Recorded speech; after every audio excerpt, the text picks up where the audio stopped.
Hey, I'm Orlando Jones, and I just want you to know that the Moana Nui Podcast will be starting soon. Stay tuned, yo. I'm Veronica Taylor, and from myself and Ash Ketchum, I just want to say, Moana Nui, I choose you!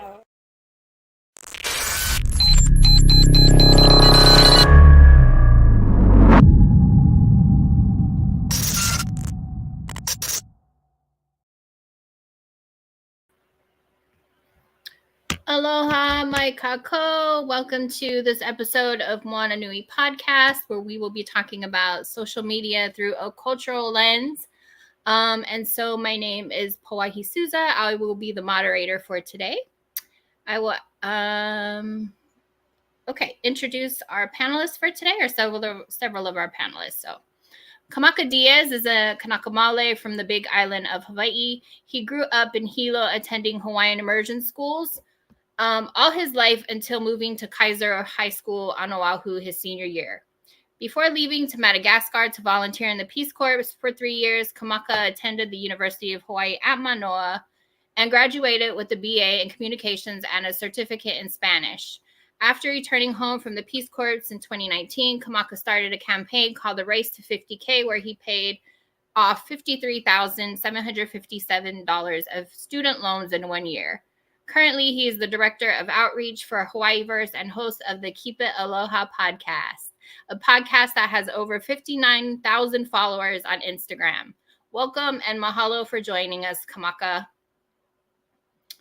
Kūnaʻe is a diaspora from Pennsylvania who moved home in summer of 2022. She stumbled into a Kanaka community on TikTok and was welcomed in with open arms. She is an avid learner and has dedicated her academic career to Ike Hawaii as a way to better understand her family as well as contribute to the Lahui. She will graduate with a bachelor's in Hawaiian Studies from UH Manoa next year and will continue a grad program in a similar field. Kūnaʻe's TikTok has over 13,000 followers. We are glad you came to engage in conversation today. Aloha. On behalf of the Moana Nui podcast team, we appreciate those who will be joining us online, as well as those who will watch the episode at a later date. Mahalo for being part of the Nui podcast, Moana Nui podcast conversations virtually. And lastly, a huge mahalo to one of our partners, Papo'ola Lokahi. So we'll dive right in. Since the 90s, social media users have used platforms to reach out and keep in touch with family and friends. Highlight some important events in their lives, have used social media for fundraisers, celebrations, comedy, and activism. As social media continues to change, many social media users have become content creators. Some of those maybe not so intentionally. While content creation is wonderful to spread awareness, educate, and have fun, content creators are often impacted by negative comments from what they have on to why are they doing this particular dance, why are parents using their kids in videos, and of course the canceling of people and organizations, because in this day and age, anyone who is offended by anything calls for cancellation. In some cases, rightfully so, but none of that here today. Content creators can also be motivated by the positive comments to produce more content and to keep going when they feel like their content isn't what is what people want. At the end of the day, there will always be the good and the bad, and that's the territory that being a content creator comes with. To move forward with today's topic, as we look at how social media can and is used through a cultural lens from and with a Kanaka perspective, we ask that all questions and comments are respectful as we dialogue what it means for Kanaka to be in these spaces. So if you like ask questions, ask yourself, how does the question I want to ask relate to the conversation before posing the question? If you personally don't know the panelists, ask yourself, have I come to this conversation with good intentions and an open mind? Let's lift each other up and celebrate the fact that we have these spaces and that content creators and social media users are helping to craft these conversations and areas where serious dialogue should be addressed. So with all of that, we welcome everyone and mahalo for joining us for today's episode of the Moana Nui Podcast. Aloha. All right, so I'm going to start. Let's get into the questions. Are you guys ready? Yeah, that was great. Also, this I'm just enjoying seeing all the graphics and whatever. It's so cool. You do a great job. Amazing. Mhm. All right, so let's start with something simple. What are your favorite platforms? Which ones do you use? And do you use them similarly, or do you use each platform for something different? And either one of you can Go start. ahead, Kūnaʻe. Okay. I would say, sorry, I got a weird echo there for a second. I would say my favorite platforms, the ones I definitely use the most would be like Instagram, Twitter. I'm still going to call it Twitter. I'm still going to call it Twitter. And TikTok. I definitely use them differently. I feel like Twitter is more formatted for like long-term thoughts. Like if you got a brainchild that you just want to like throw out there and you want to write it down. I found like it's a lot more, I guess you could say like reciprocal or conversational on Twitter. Like it's not so much like you making a video and then people reacting to it. It feels more like a two-way dialogue. And then Instagram I use mostly for like sharing community events. I'm also a graphic designer with a local nonprofit organization, Purple Maya. So I use that primarily for news graphics that I create for that org. And then TikTok is largely for scrolling for my free time. But I also find a lot of, I really enjoy TikTok because of like the personalized feel that it has, like each user, each content creator. Yeah, right on. I've been an Instagram OG since 2011, since it came out. So I've always been using Instagram. And from MySpace to Facebook to Instagram, just to show my age a little bit. I prefer Instagram. I missed the whole TikTok train because I was in Madagascar when it got really big. So I joined TikTok a couple years ago, maybe a little after the pandemic. But I don't really use it that much. I just post. Like we're on Facebook, Instagram, YouTube, TikTok, all of that. But I'm more active on Instagram. I just go to the other platforms to post. And I noticed there's a difference with how people interact. I think Instagram's a little bit more civil, and I think I like Instagram a little bit more than the other ones.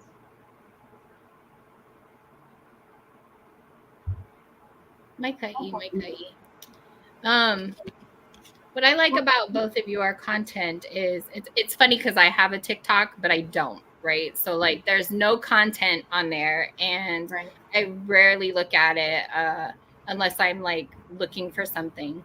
So I know like a couple of content creators who reached out to like probably saw this message from me. Right. I was like, this person is probably fake because they don't have any content, So what I like about the content that you all have between your platforms that you use is there's a mix of like, it's fun, right? It's fun. It's uplifting. It's hard, and you bring lots of great conversations.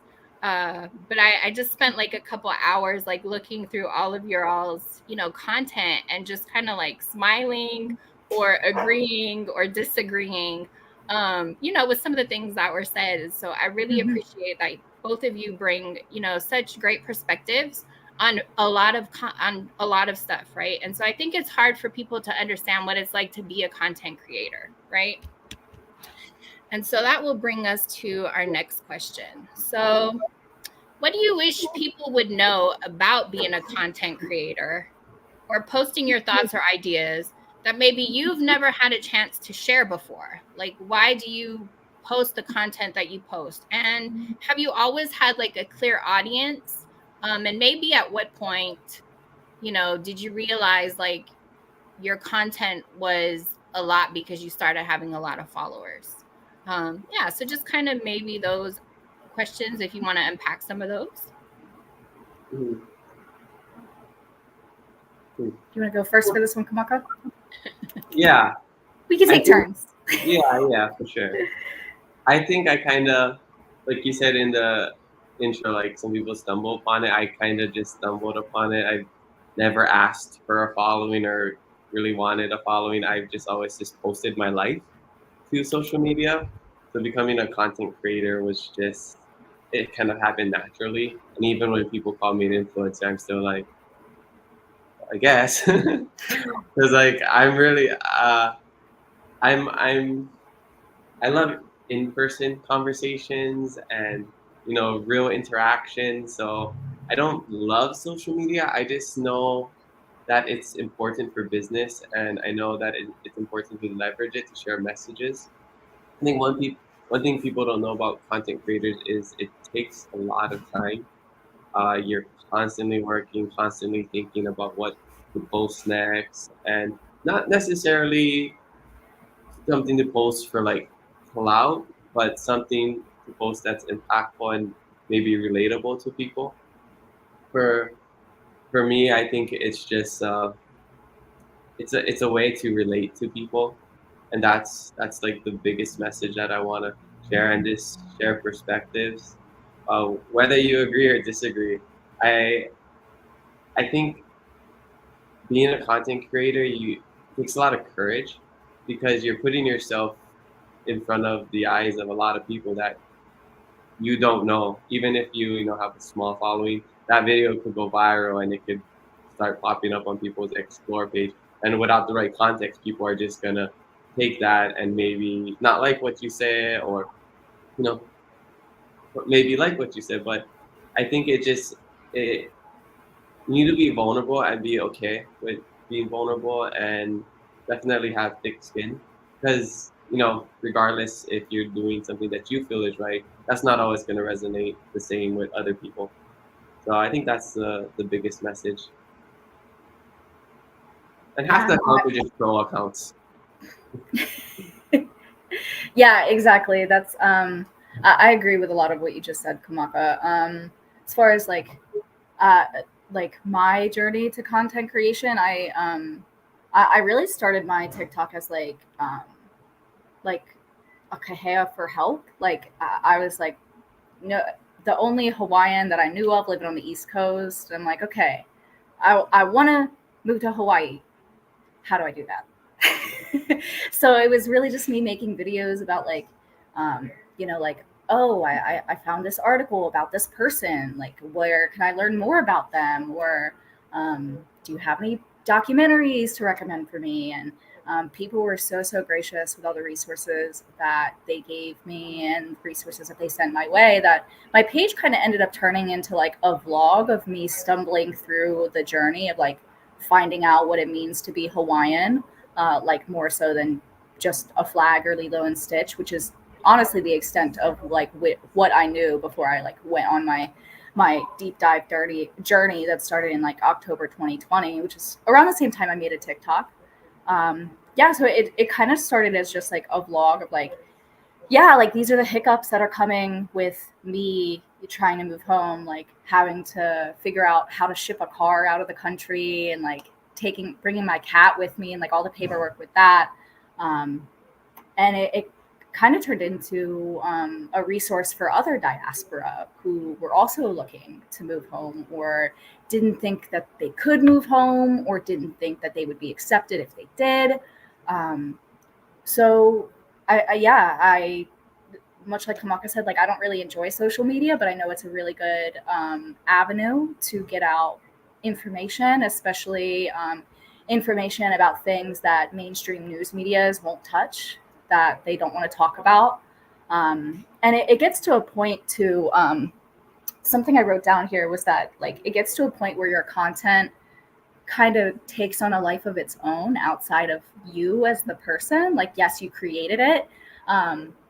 But when you post a 90-minute or a 90-second video or something, like, and it goes up there, you're kind of immortalized in this video, right? And like that's going to be like, it kind of takes on a life of its own.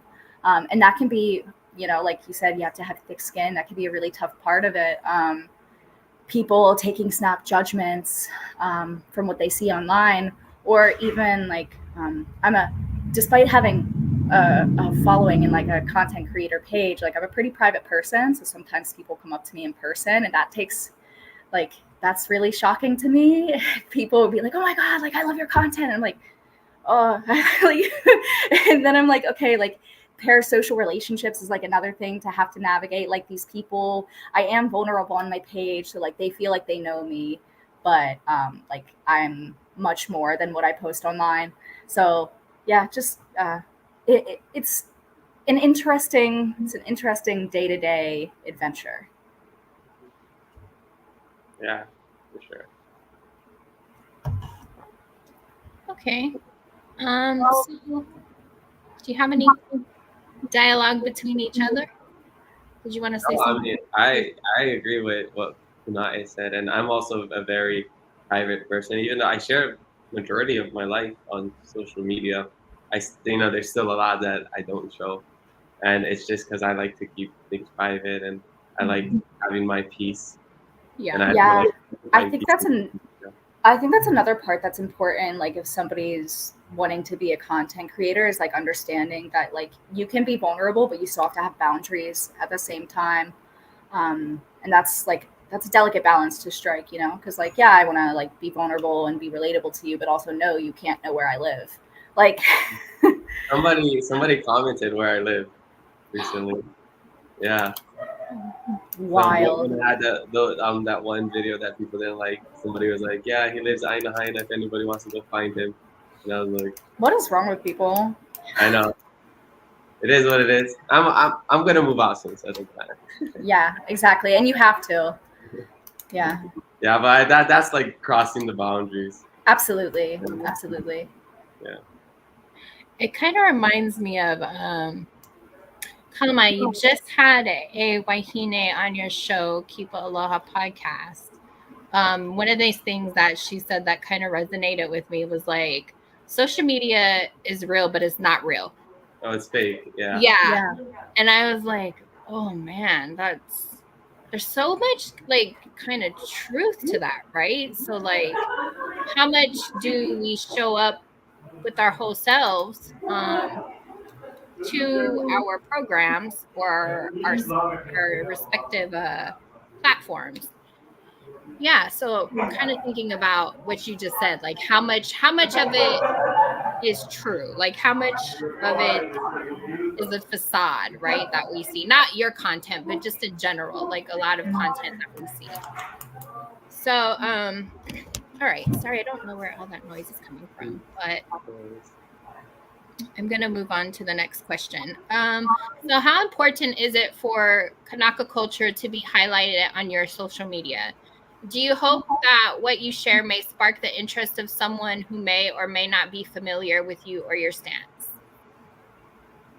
Yeah, so that's been a huge part of like me building my TikTok, is to try to invite other diaspora who might feel like they're not Hawaiian enough, or like they're too far removed to, or like, oh, that seems like a lot of work, I wouldn't know where to start, to try to inspire those people to get involved. I mean, even like my own ohana here falls into that category. I'm the only one in a couple generations to like be on my way to being fluent in Olelo Hawaii, which is like, that's a huge landmark for the family. But it's caused like some contention, like generational trauma and stuff. But also in general, as somebody who's like really big into anthropology and like studying cultures, I think it's really important that Hawaiian or not, you connect to the culture of your ancestors. I mean, I've made a couple of different videos about it on my page, that America, which is like supposed to be this great big melting pot, actually does the exact opposite, and is more like a great big eraser. And a lot of people, when they move to America, either like by choice or by force, they end up losing big pieces of their culture, whether it be your last name, your language, your family traditions for holidays, your favorite foods. So through my platform, I just try to advocate that no matter like your origins, no matter your ethnicity, that you connect to like your ancestors and the cultures that they come from. I'm not satisfied with people saying, I don't know, like when I'm like, oh, like, where are your ancestors from? What did they like? What did they do? What language did they speak? I'm not satisfied with an answer of I don't know. Yeah. My biggest goal was to just kind of fill a gap that I saw wasn't being filled with among the social media influencer category, because throughout college I would see a lot of people not from here come to Hawaii and be like, hey, check out this cool hiking spot, or look at how beautiful Hawaii is. And like, that was the Hawaii content. It was just the beauty of Hawaii, but not so much the people. And then people would, you know, make, I don't know if they make money, but like they would get famous off of that. And I just felt like there's a need to tell the real story of Hawaii and have these real conversations. And like Kūnaʻe said earlier, that a lot of it was just asking, like going on this journey of trying to figure out yourself and ask genuine questions. And I think that's why people gravitated towards the podcast, because basically for 100 episodes, you're just following me on my journey, trying to figure out what it means to be Hawaiian. And even though I grew up here and I have so many different influences and perspectives from so many people, I still don't know, you know, like that's the craziest thing, you know. I think Socrates says wisdom is knowing you know nothing. And after having so many conversations, I feel like I still don't know anything. But I just want to be able to create that platform to elevate voices and share actual stories of Kanaka or people living in Hawaii, because I think that's a huge part of our culture as well. So, you know, I have people who are Hawaiian, I have people who aren't Hawaiian, people who are local to Hawaii. And, you know, I definitely want to be able to, you know, differentiate all of them and figure out what's the best way for us to coexist and try to relate to every aspect of Hawaii, whether you're Hawaiian or not, because I think that's a big part of our culture. And yeah, I just think being able to have somebody lead these conversations, even if they're hard conversations, like I think it's so important. And you know, if I have to be the martyr and have people get angry or happy, you know, a lot of times it's 90% positive. People, the negative just screams louder. So yeah, you'd see I get so many messages and comments and people coming up in person saying amazing things, and I didn't realize how needed it was. And especially with the diaspora, I didn't, that's only something that I've really realized in like the last year doing this. I didn't even know what diaspora meant. Like, what is this word? So it's cool to see the different people of Hawaii and the different Hawaiians all over the world, and how we can relate to each other even though we didn't grow up in the same place.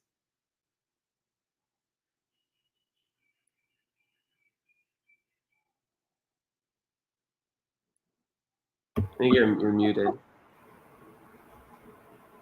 I think the diaspora conversation is one that is ever growing, especially with the amount of Kanaka that live off island. And so a lot of this content does reach Kanaka in the diaspora, including myself, right? So I live in British Columbia, I live in Canada. So I'm far, far away from home.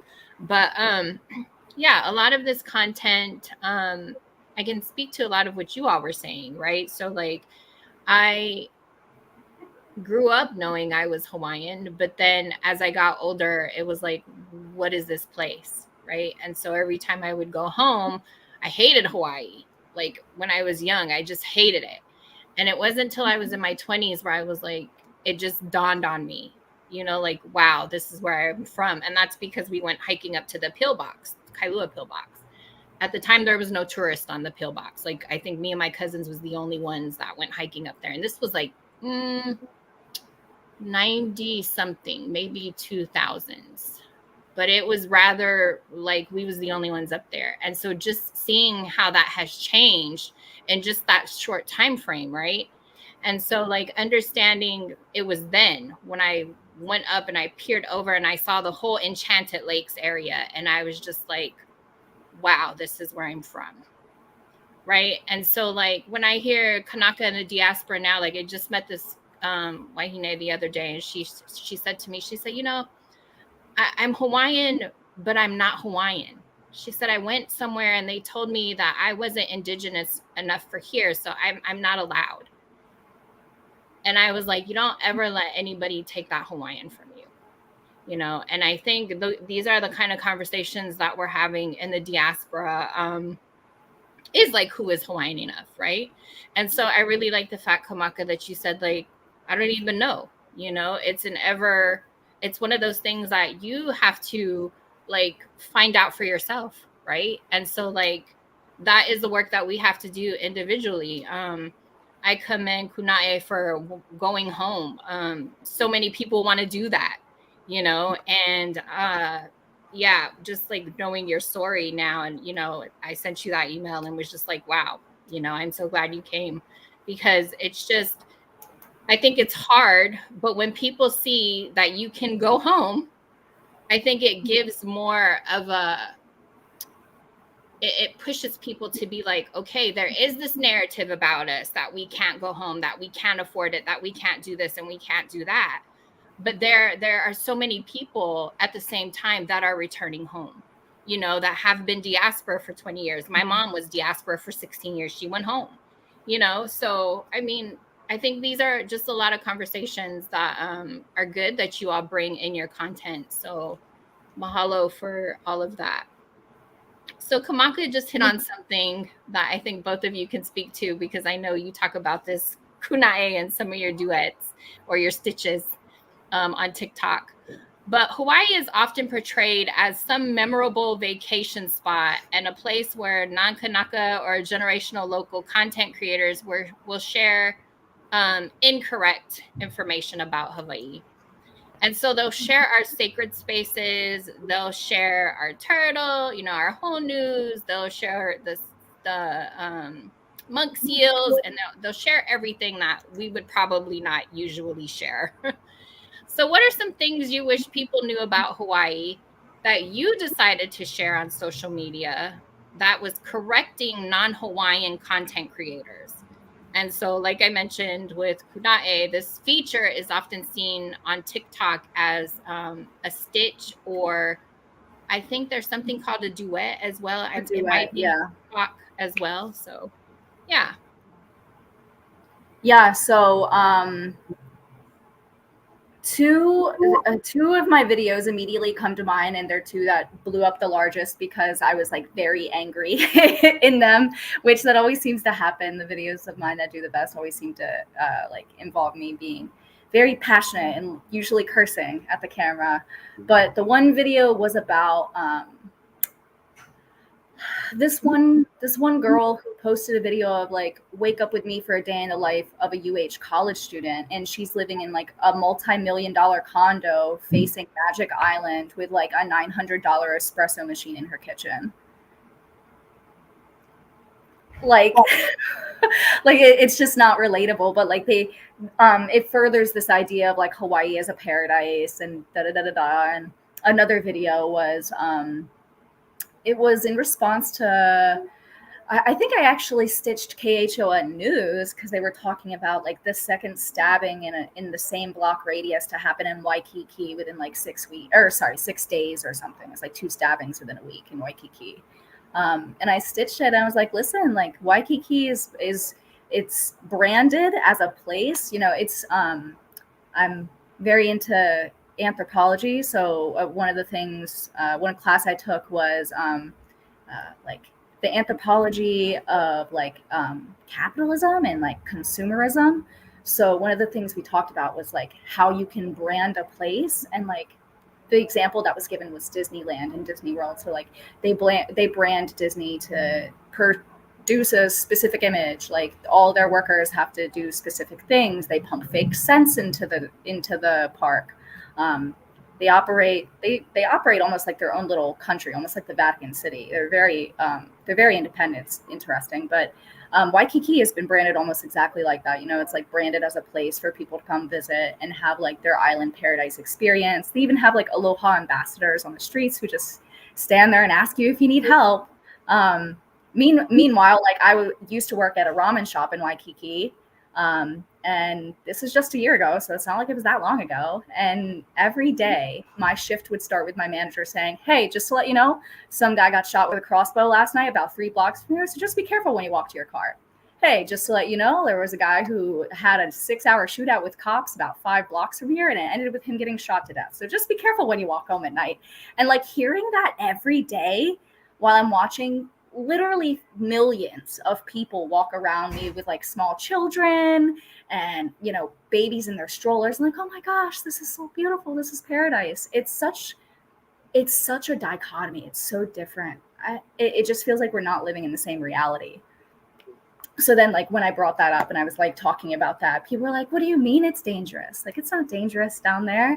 So that's ended up being like a lot of the content that I make. Like the duets and stitches are usually about like demystifying Hawaii. It's been a big part, like with me living here, my mom's really excited to come visit me when I graduate college next year. And I've had to be like, whoa, like, listen, like, I understand, like my mom was born in 61. So she was raised in like the golden age of like Elvis, Blue Hawaii. Like, oh my God, Hawaii is like the best tropical paradise ever.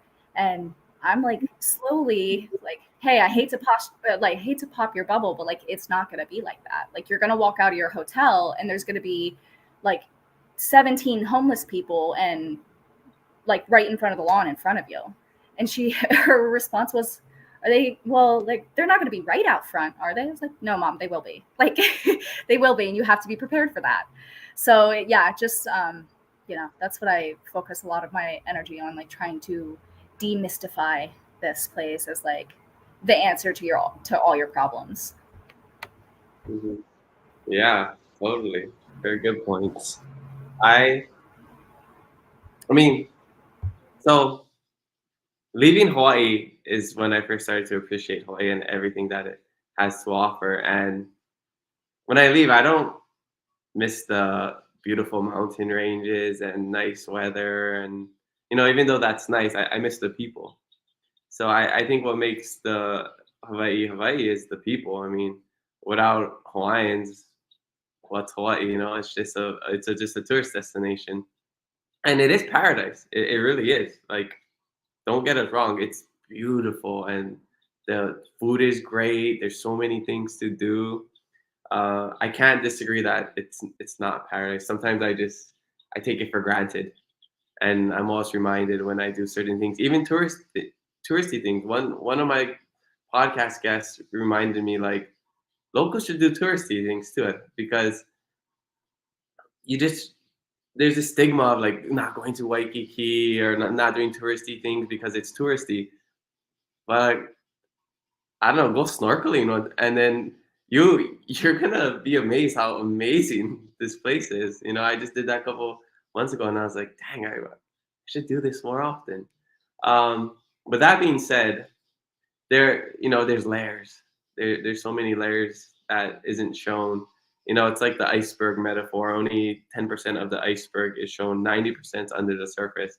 So everything that's showed on media is the 10%. The beautiful people, the luau's and the beaches and all of that. But once you get to Hawaii, and it depends on what kind of experience you want to have. Are you here just for the 10%, or are you here to get the full experience and understand 100% of Hawaii, which you never get to, but you can at least dive deeper and try to understand, which not a lot of people do.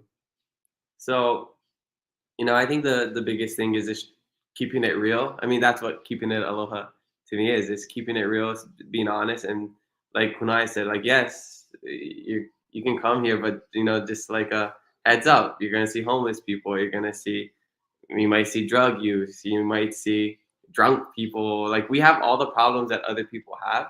It's just not glorified like other places because this is the paradise. And I think people just got to realize, like, even though this is a vacation home to you, this is where we live. This is where we have to go to school and go through traffic to get to our jobs and struggle when you're complaining that you have to wait 10 minutes for your food or something. So I think it's just important to be aware of those things. Not saying that you have to come here and volunteer and do a research paper on what Hawaii is, but I think it's just nice to be educated, at least at the very, like on a very small scale. And I think that can start your journey. Yeah, just touching on what you said about Hawaii being a paradise. I just want to clarify. I said it's not a paradise, not because I think that, but it's almost become so synonymous with like people's opinions of Hawaii that all they think of is the beautiful weather, the beautiful mountains, the vacation that they have in the beautiful weather with the beautiful mountains. That personally, I've started saying it's not paradise just to get people to kind of like, wait, what do you mean? Like, break check. What do you mean it's not paradise? Mm-hmm. And I feel like sometimes, because I feel like, there's other people who would be like, you're wrong. It absolutely is paradise. I went on vacation there for 25 years.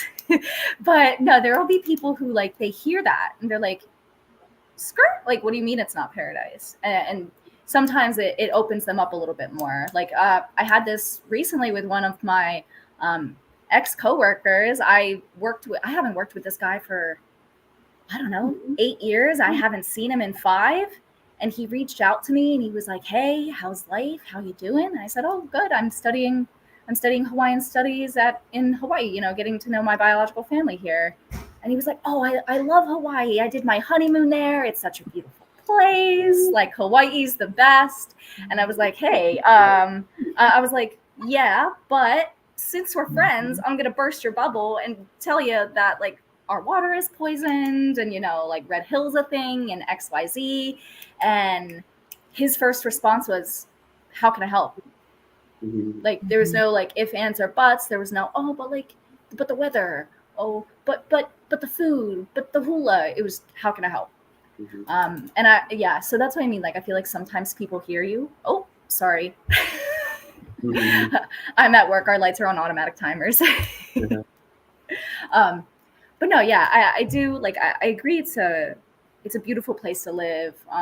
And I feel like sometimes, like you said, like, locals should do touristy things and, like, get out and explore, because it's almost like we don't want to interact with the tourists so much that we let them have all of it. Mm-hmm. It's like, oh, no, like, I don't want to go to Moana. There's too many tourists. Well, then there's nothing but tourists there because, like, we don't want to take up the space. So, yeah, really, really agree with a lot of what you said there. Well, I love what you all said about paradise, because I have very difficult views myself about paradise. And that's part of my PhD work, actually, is how paradise is actually a social determinant of health. And so all of the ideas that come along with paradise. So I'm glad that you all are kind of talking about this and how the perception of it is seen in various ways. The podcast we did not too long ago actually talked about paradise as a conversation, I should say. So I'm glad this is still something that, like, we are continuing to talk about, like, what is paradise? Where is paradise? Who gets to say what paradise is? So kind of going back to your own individual perspective and your perception on, like, what it is to be a content creator. Has there ever been a time? Well, there has. Okay. I know this, there has.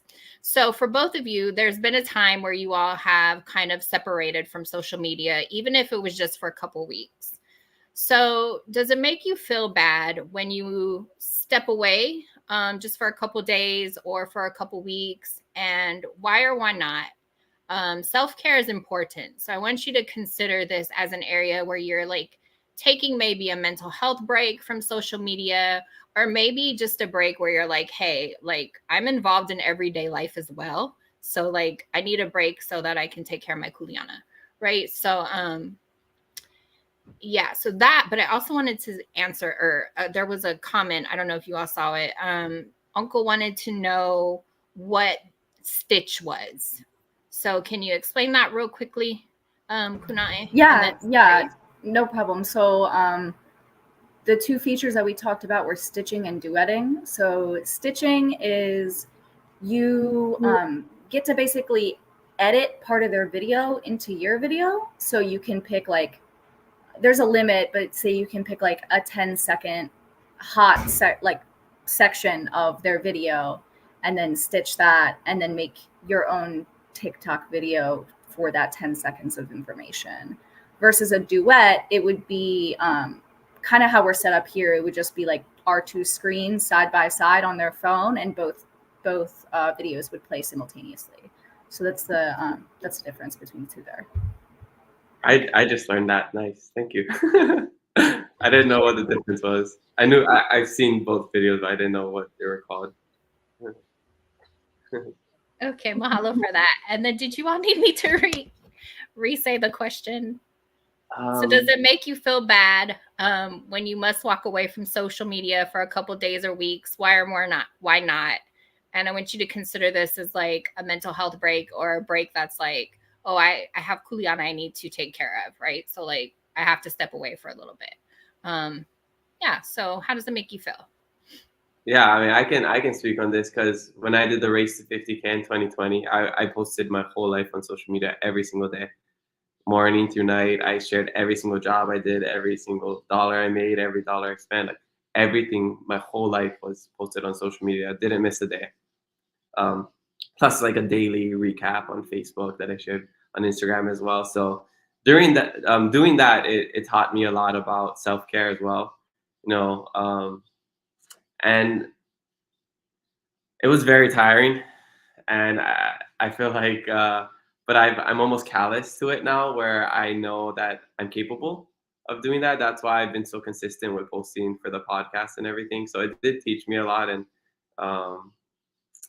it taught me a lot about consistency. But at one point, I did feel the pressure to always be posting, just to keep people happy, and you know that it's right if I'm tired or I don't want to do it, I just got to do it anyways. I've luckily been able to get to a point in my life where I don't burn out anymore, because I take the time I needed to just go surf or just go do something that I want to do that's off social media, while still posting. You know, I can still post every day, but so instead of like me going on social media, posting, staying on there for like 30 minutes, scrolling, looking at other people's profiles, I pretty much just post and get off. And if I happen to see notifications while I'm on it during that time, I'll try to look at it or respond. But I've gotten pretty good at just like posting, and if I catch myself kind of cruising on social media too long, I will just get off. So I've even done that with apps. Like if I got a game or something, I'll play too long. I'm like, I'm getting too addicted to this, I'll just delete it. So I've been able to get to a good point in my life where I'm aware of, certain addictions, or just like myself being too involved with something, and I'm able to just cut it off and find a good balance. Yeah, man, you have more self-control than me, clearly, because if there's a game that I like on my phone, it's staying on my phone. But as far as like taking a break from social media, from posting, yeah, there was a short period of time where I felt like obligated to keep posting every day, especially on TikTok, because the way the algorithm works is like it's much better and your numbers stay high if you post something every day. Whereas like if you take a break and come back, you might have like significantly less viewers, significantly less engagement. And then I realized one day that I didn't care. Then I realized one day that I didn't care if my engagement dropped, because the people who need to see it will see it. And yeah, you know, like I have everyday kuleana, like I have 2 jobs. I'm a full-time college student. I have other things to do. And also I will say, like, I started TikTok in like October 2020 when so many people were on it, right? Like we had nothing to do. The world was shut down. Be on your phones, make community.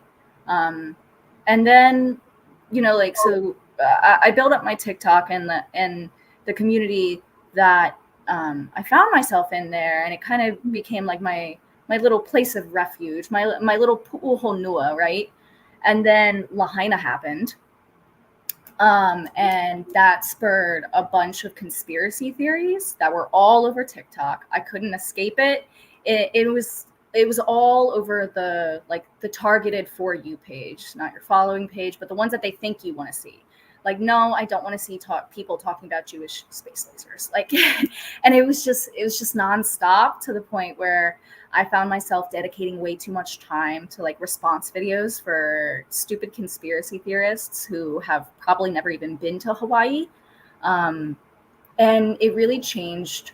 Like, I really sat and like reevaluated my relationship with TikTok and my relationship with like how much energy I give people on TikTok. Because I kind of found myself and found my page kind of veering into like the call out culture side of things, of like seeing somebody do something stupid, stitching it, and then like complaining about it. And sometimes that works.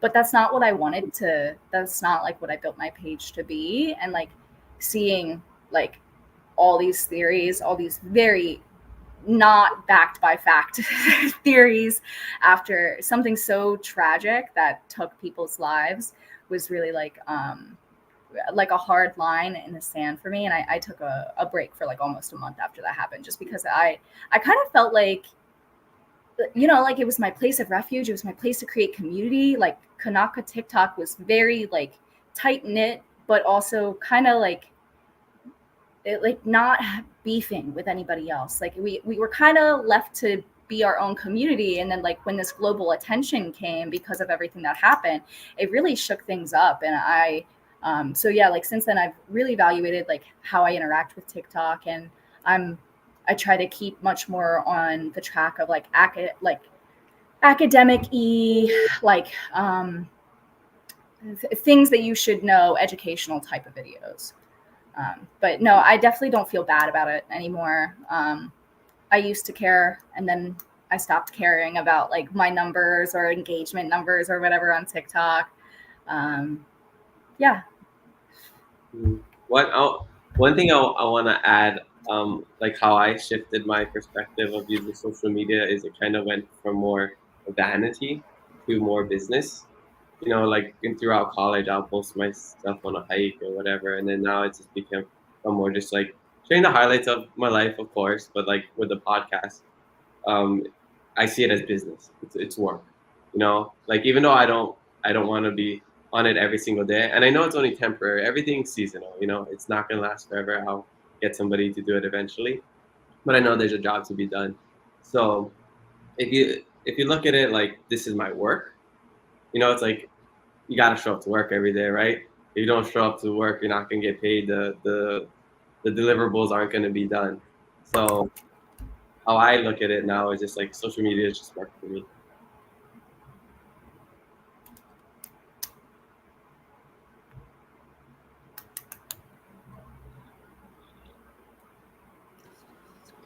Okay.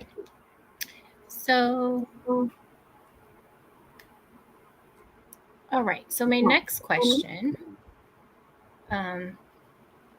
is how has nope, that's not the one I want to answer or ask. So the one I wanted to ask was, I think you guys both alluded to it. Do you think challenges or annoyances arise for you when you think about how Hawaii is portrayed on social media by people who are not Hawaiian or generational locals. So I think you guys kind of alluded to this.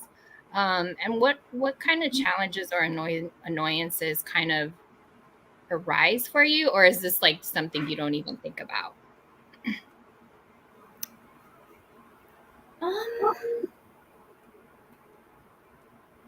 I mean, I touched on this a lot in like what I said earlier, but sometimes challenges and annoyances of people posting about Hawaii when like they don't live here, they're not Hawaiian, they're not like generational local, like you said, is they just don't get it.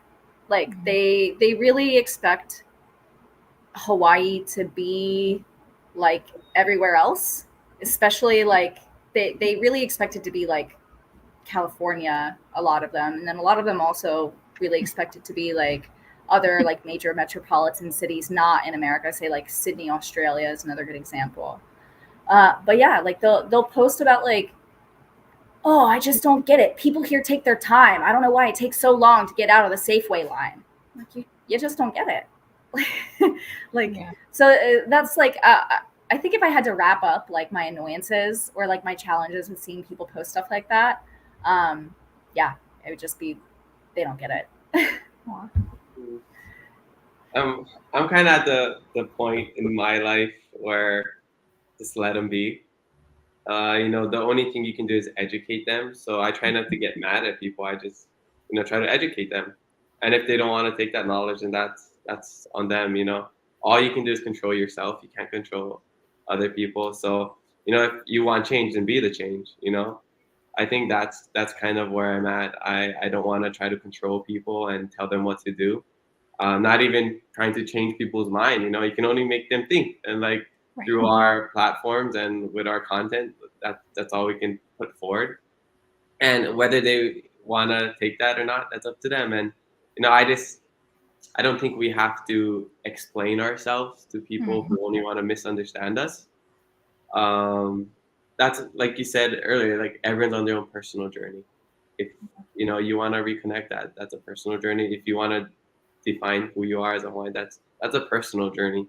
You don't need anyone else to tell you who you are. And we talk about that culturally, but honestly, just like as a human, this identity in general, like that's just a life journey that you only get through experience. But yeah, it doesn't bother me, especially because I've lived abroad and I've lived through with other cultures and I've lived as the haole. So I have more empathy for other people. I know it's just ignorance. And a lot of time it's not, they aren't doing it to be disrespectful. They aren't doing it to be hurtful. It's just, they do not know. Mm-hmm. And you don't know what you don't know. So, that like Kūnaʻe's friend that she mentioned earlier, like, Hawaii's so beautiful, blah, blah, blah. And then you educate them and then they have a shift, and then that's all we can do. But people aren't going to listen if you just yell at them, make stitches, whatever, just talk right. About like, this person is so dumb. I think it's just easier to come at it with aloha. There's that saying, like, darkness can't fight darkness, only light can do that, So that's just always my goal, is just always lead with aloha. And if they want to see the light, they can. Yeah. I think too, it just speaks to like, it's just like a larger systemic change that has to happen with tourism as a whole, not just in Hawaii, but like tourism around the world, and like the expectations that people have when they travel. Like I've never lived in another country, but I have visited other countries, visited Italy, love it so much. But I did so much research before I went there. I'm like, last thing I want to do is like piss off an Italian chef at like a really good restaurant because I'm American. Like, so I was like really adamant about trying to be like as well read and as ready to be in another culture as I could be. And I can't expect everybody to do the same, but it's honestly kind of mind-blowing that they don't do that. And maybe that's something with like viewing Hawaii as part of the US type of thing. That's probably part of it, that they don't see us as like, since we're not an independent country, they don't see us as like different. But that's just me like thinking out loud. But yeah, I don't know. Yeah, it a lot of it just does stem from a place of ignorance, and there just needs to be like better education from like the multi-million-dollar corporations and powers that be to like take the time and resources to educate people. But yeah, like I said, I used to address a lot of people like that on TikTok as far as like, you guys don't know what you're talking about. But Kamaka, you said if people aren't going to listen to you if you yell at them, and if you have a community full of angry Hawaiians in your comment section calling you one stupid fucker, like you're not gonna, like they're not gonna listen to you. Like they're just gonna say that all Hawaiians are mean or something. I don't know. Like, yeah. So I definitely, you know, like you have to take it with a grain of salt, because like I don't have the time and energy to respond to every person who hasn't been educated. And it's also, like you said, like it's not our job. Like it's not our duty to be the ones consistently doing the educating. That's why, like personally, I think that should be up to like the tourism authority and, you know, the airlines that fly these people in that have all the billions and billions of dollars. But yeah, you know, you got to let people discover it in their own time, in their own way. Can lead a horse to water, but you can't make it drink. Exactly. Yeah. That's such a good point about tourists, like being a good tourist when you travel. If you can be a good traveler, a respectful traveler, a respectful haole anywhere, then you're most likely you're gonna be a good person. But I think that's like the main thing that people got to remember is how to be a respectful tourist, regardless of where you're at. Yeah. So right, because you're a guest in somebody else's home. Like I wouldn't walk into somebody else's home and like throw stuff all over the walls and, you know, like destroy the place and use up all the hot water. But yeah, it's just like people don't view it that way. They don't view that it's like a guest in somebody else's house. They just view it as I'm on vacation and I can do whatever I want, unfortunately. Yeah, definitely. Yeah. I just have my laptop signed. I have to go get my charger. Oh, you're fine. I think that goes along with too, even being a settler, right? So like, again, me being in Canada, I think that was my main thing. Like you said, was like, how do I want to be a good steward of the land amongst the people that live here, right? And the nations that are indigenous to here. And so education is always the main thing. And I think for America, outside of, for America, not Hawaii, for America. I think for that particular place, I think there's just not a lot of knowledge about who Hawaii is, right? So even the Hawaiian history that's taught in schools at elementary level, and you never hear about it in middle school or high school, but when they talk about it at elementary level, it's very surface level, and it's very like, oh, Pearl Harbor happened, you know, and that's kind of the extent of what people learn about Hawaii in the diaspora.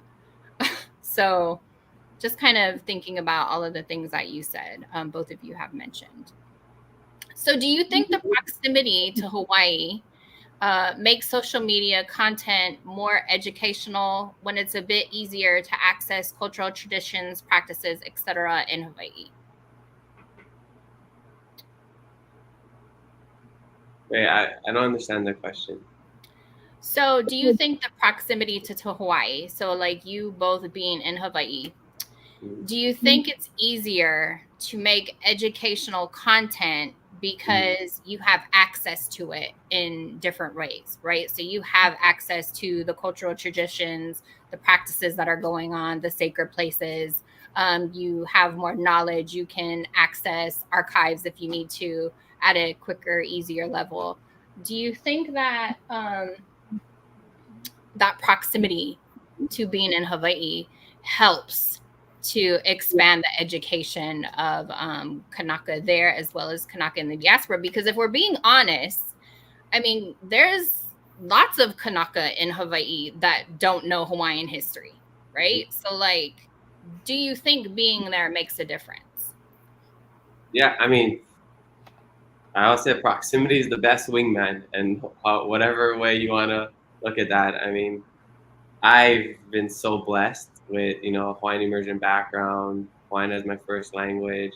I didn't appreciate it, but I've had all the resources. I have all the connections. If I wanted to look more into my mo'okuauhau, wanted to learn hula, become even better at Hawaiian, everything's at my fingertips, And especially with social media, I mean, there's so many resources, even online. Immersing yourself in a culture physically in person is the best way to do it. That's like nothing beats that. So we're definitely at an advantage.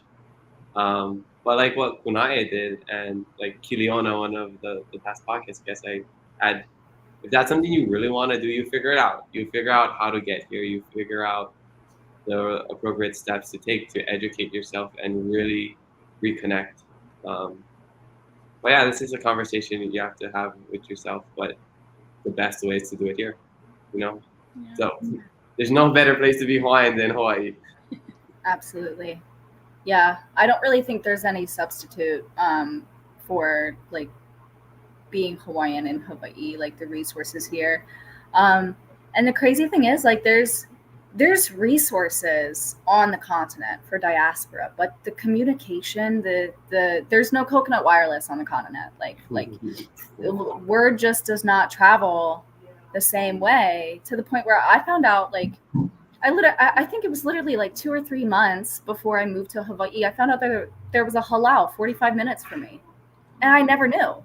And it's not for lack of searching. Like, there would be days where I would just spend hours like searching for, I don't know, anything, and to not even have a clue that there was a halau like 45 minutes from me is wild. I have another friend who's diaspora. There was a halau. She's from Seattle. She said there was a halau 10 minutes down the street, and like her or her mom never knew about it. So yeah, like, there's definitely resources for diaspora. Like Kamaka said, like, social media is an amazing power. There's so many books nowadays. Like, the last 30 years has been absolutely amazing for like Kanaka authorship, for some of the amazing books that we've gotten out of it. Like, my number one recommendation is always like From a Native Daughter by Honani K. Trask.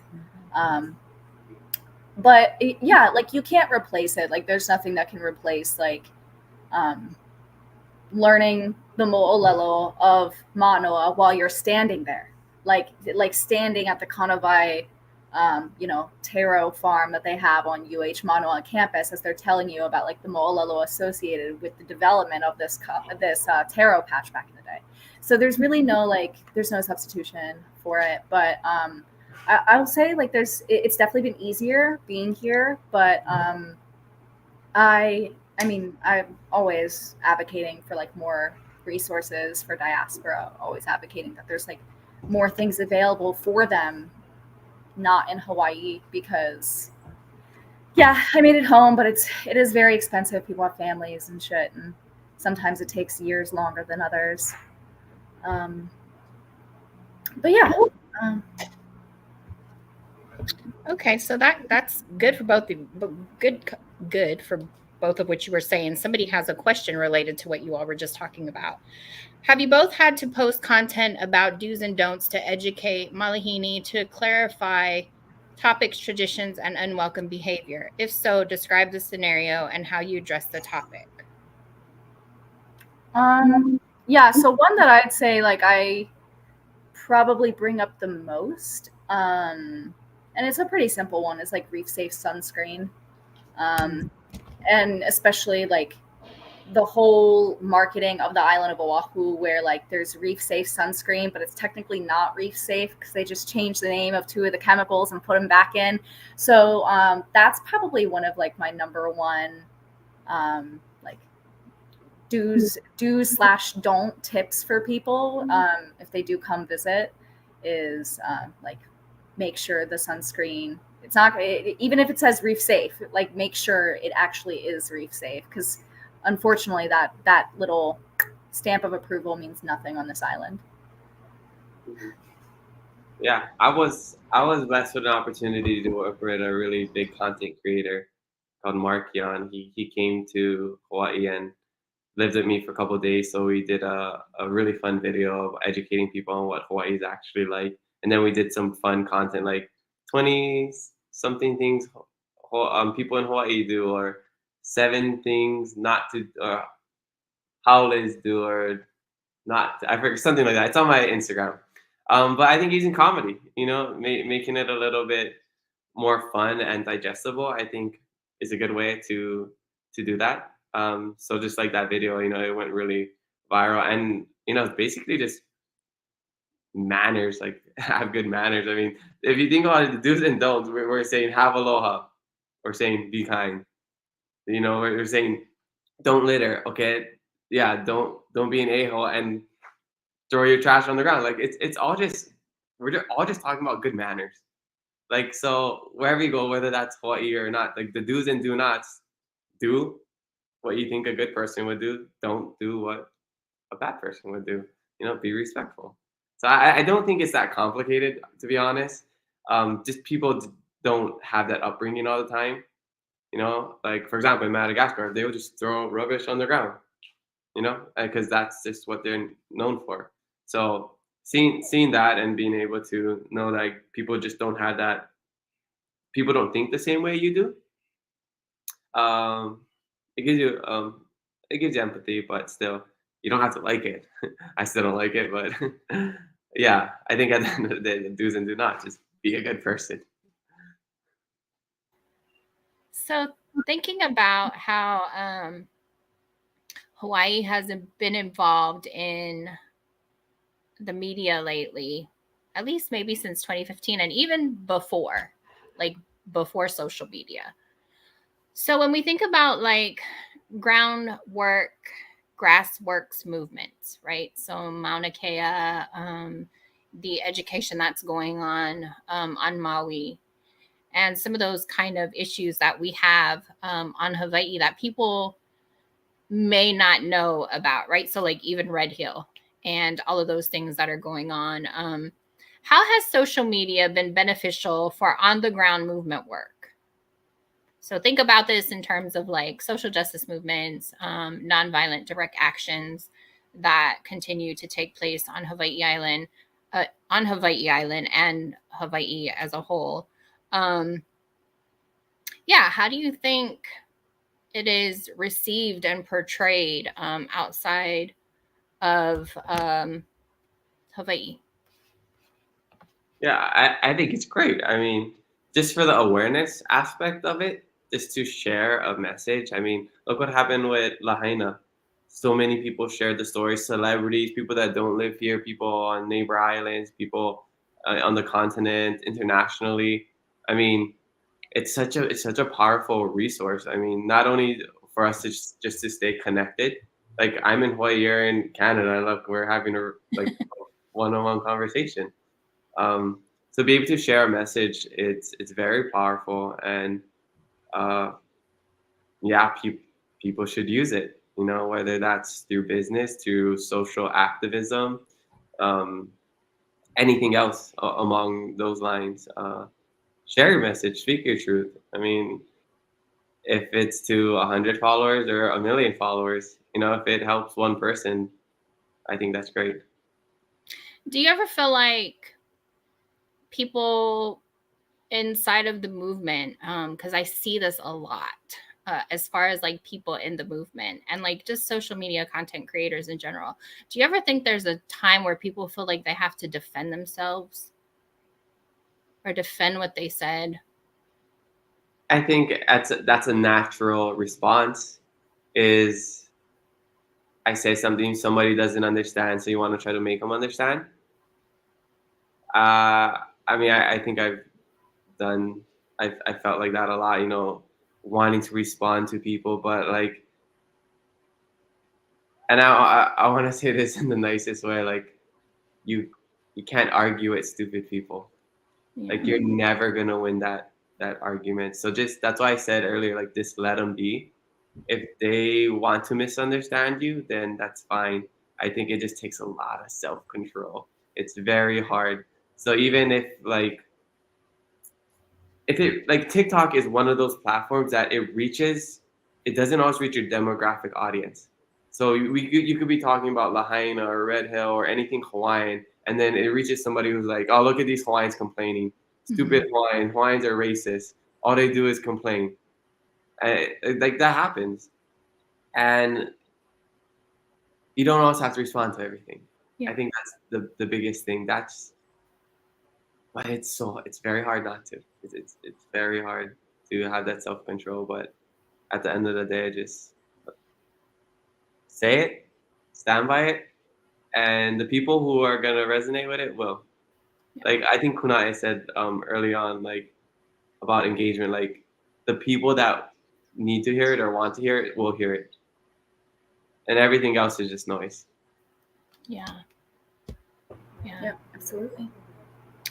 We have a question from Matt. If there's still, Matt says, Kamaka, through the many interactions you've had, is there any one point that stands out for Kanaka living off island in the role they have to fulfill their kuleana to Lahui? What suggestions do you have or aspects that stand out we could help address off island? Okay.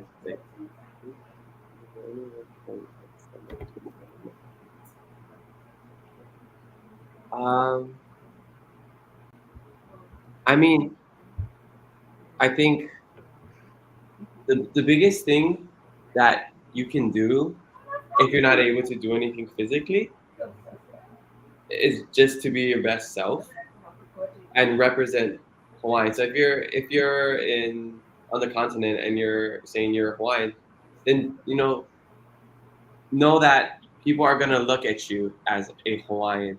Your friends in wherever you are in California, wherever you're gonna be the role model for all Hawaiians.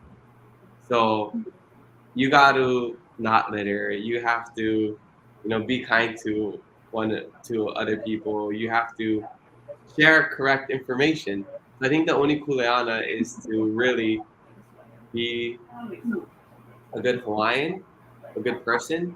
If that's the image that you're trying to put out, because you can't go to the laundry, you can't go to the fish ponds and volunteer, and that's fine because everybody has their own kuleana. And even in the whole ahupua, not everybody were fishers, not everybody were farmers, So whatever role that you're playing in our modern day ahupua, do that, but just know that people are looking at you as the role model for Hawaiians.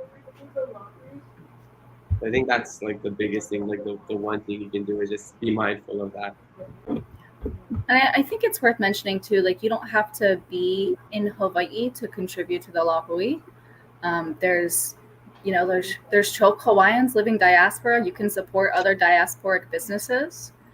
You can, improve your own understanding of like your mo'opuaho or your mo'olelo, just to build that relationship with your kapuna, with your omopua. But I also think too, like as far as like what each person's kuleana is to the Lahui living off island, I've been back for 1.5 years and I'm still figuring it out. I feel like it's kind of something that based on in Hawaii or outside of Hawaii, like I feel like whatever your kuleana is to the Lahui will reveal itself in time based on things that you excel at, things that you're already involved with, and like Nakua, like the universe will give you signs, like things will pop up here and there, synchronicities where you're like, oh, like that makes sense. Oh, okay, like this is happening. So I think just like continuing to like Kamaka said, like repping Hawaiians when you're the only one in the room. That's a kuleana in and of itself, and I've been there. And sometimes that means like I'm the go-to person when somebody asks about where they should stay on vacation for Hawaii. But yeah, I think it's up to each individual person to and like that journey of figuring out their kuleana. But it all comes back to like what Kamaka said, just like be a good person and like rep Hawaiians well. Do you think that being a good person includes like speaking truth to power though? I mean, like you said, Kūnaʻe, you know, you had your friend and you had to be like, yes, but no, right? So like for myself, when people are like, oh, I want to go to Hawaii, can you tell me somewhere to go? My first reaction is always, why are you going there?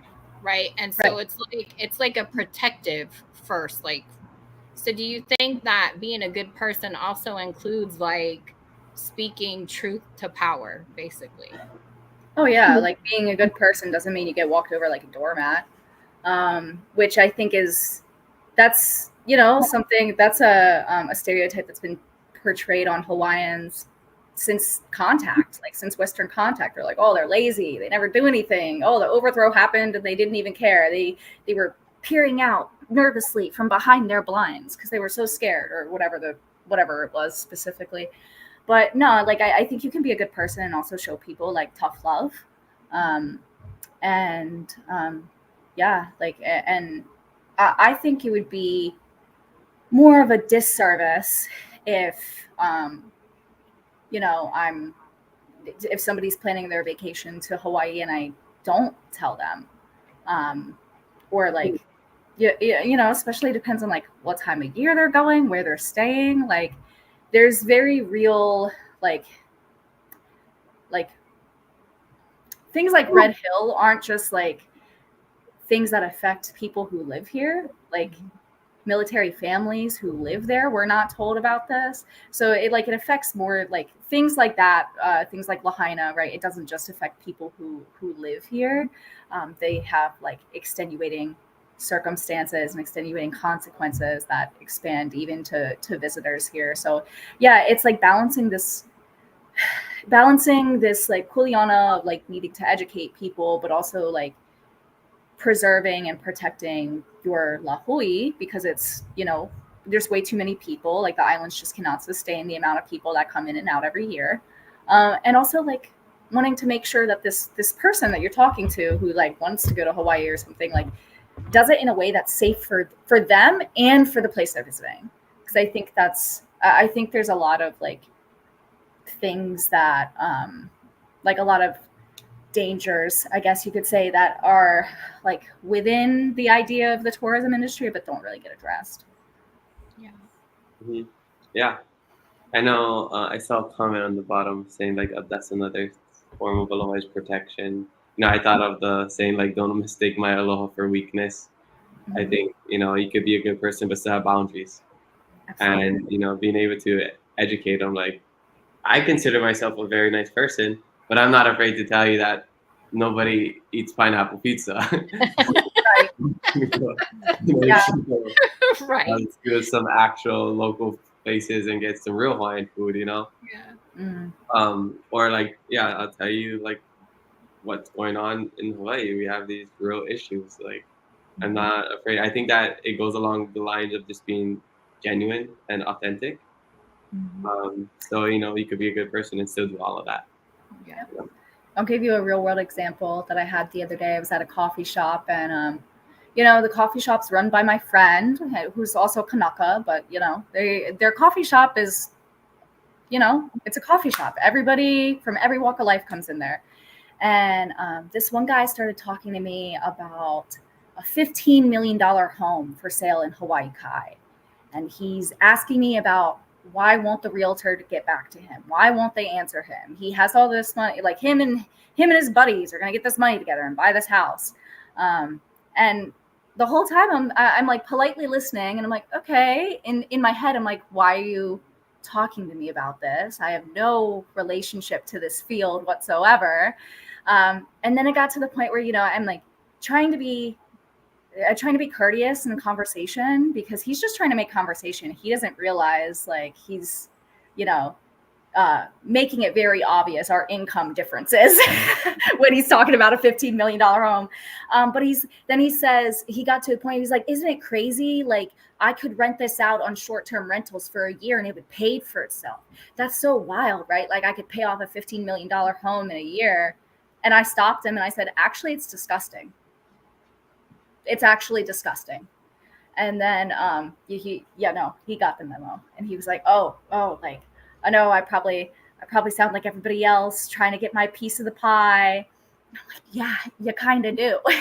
So like, it's knowing, you know, it's like having those boundaries and like knowing when, like knowing where your boundary is and like how far you're willing to, you know, I guess say like entertain those types of conversations before you put your boundaries up. And, you know, like I have almost 10 years of experience as a hairstylist. So, you know, like that with that type of career comes difficult conversations, whether it be about politics or sports or religion. Yeah. So sometimes you just have to know how to navigate a difficult conversation and like when to pivot, like the right pivot moment.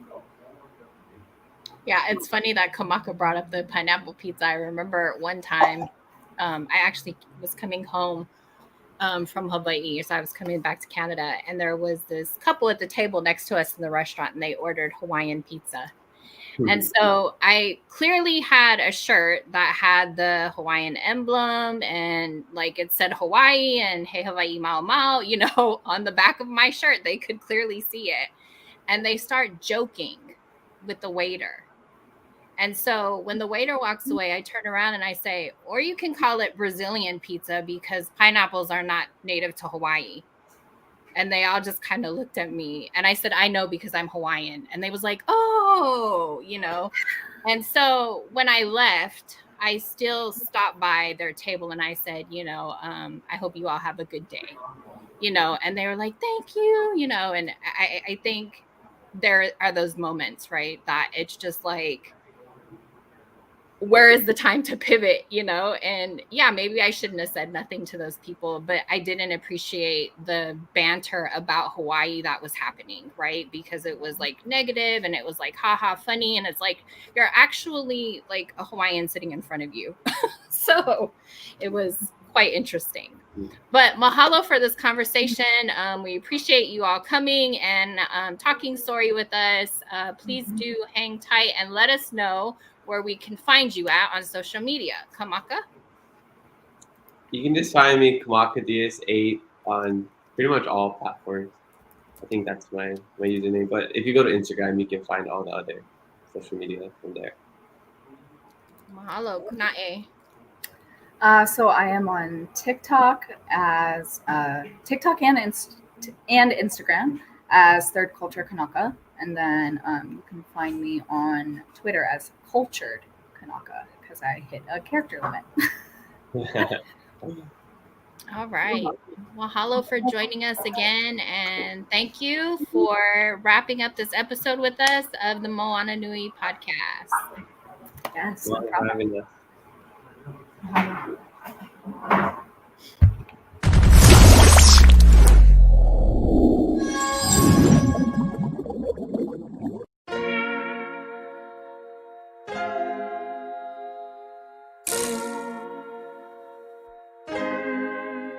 So many stories left to tell, even if we have to ourselves. Can't keep history on the shelf. If we won't tell it, we will. If this the land of the free, was a freedom then, when they annexed Hawaii and called it Cedar Lands, without any type of payment and no signing off. Called themselves a republic in 1894. 1.2 million acres overtaken from the Native Hawaiians. When they resisted, the West retaliated in violence and erasure. The Hawaiian language is banned as part of colonialism's plan to expand, yeah. Stuck between a rock and a hard place. Multiple bombings of Kauho'olawe as a part of their ongoing war with Asia. Used it as a place for target practice. No consent or compensation. Colonizers call for annexation. No regard for all the locals. School will never let you know. So many stories left to tell, even if we have to ourselves. Can't keep history on the shelf. If we won't tell it, we will. Too many stories left to tell, even if we have to ourselves. Can't keep history on the shelf. If we won't tell it, we will. We will. So if you put Hawaii into perspective, well, Black and Asian history is interconnected. Considering the fight with the Pacific, then of course versus Asia, they was treated as a middleman for war, but didn't let the Western colorism run its course. Cause dark skin was a sign of dignity to core. The land was taken in the name of capitalism, when prior to it was an actual kingdom. Clap back at the system. Stuck between a rock and a hard place. Multiple bombings of Kauho'olawe as a part of their ongoing war with Asia. Used it as a place for target practice. No consent or compensation. Colonizers call for annexation. Network out for all the locals. School will never let you know. So many stories left to tell. Even if we have to ourselves. Can't keep history on the shelf. If we won't tell it, we will. Too many stories left to tell. Even if we have to ourselves. Can't keep history on the shelf. If we won't tell it, we will. So many stories left to tell. Even if we have to ourselves. Can't keep history on the shelf. If we won't tell it, we will. Too many stories left to tell. Even if we have to ourselves. Can't keep history on the shelf. If we won't tell it, we will. We will.